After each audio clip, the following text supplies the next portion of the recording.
Hello' friends, সকল চাই থাকক। আজি মই ঔটেঙা, কচু আৰু মচুৰ দাইল বনাম। ৰেচিপিটো চাই থাকিব দেই। নিমখ দি দিছোঁ, তেল অলপ দি দিছোঁ। এইখিনি বইল কৰি ল'ম। তেলটো দিলে মানে দালিখিনি ওলাই নাযায়। এই ট্ৰিকটো আপোনালোকে জানেনে? নাজানে যদি কৰি চাব পাৰে।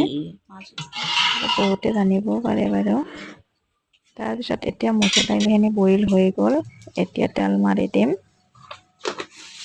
কিছুমানে চম্ভাৰ মাৰি দিয়া বুলিও কয়, মই বাৰু তেল মাৰি দিয়া বুলিয়ে কওঁ।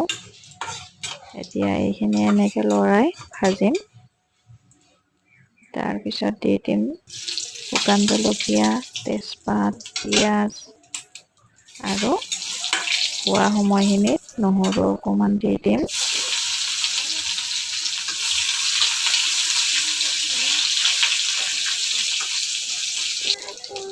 লাষ্টৰ সময়ত নহৰুখিনি দিলে যে ইমান ধুনীয়া এটা টেষ্টি লাগে। নহৰু এটা ভাৱ আহে, বহুত ধুনীয়া লাগে। মই কিন্তু খুব ভাল পাওঁ খাই। আপোনালোকে কেনেকৈ বনায় মোকো জনাবচোন, ময়ো বাৰু বনাই চাম। এতিয়া এইখিনি চম্ভাৰ মাৰি দিলোঁ। ধুনীয়া এটা কালাৰ আহিছে, চাওকচোন বাৰু। ঔটেঙা, কচু, দালি এইবোৰ হ'লে যে আৰু বেলেগ একোৱেই নালাগে। জিভাৰ পানী পৰিয়ে যায়, নহয়নে বাৰু?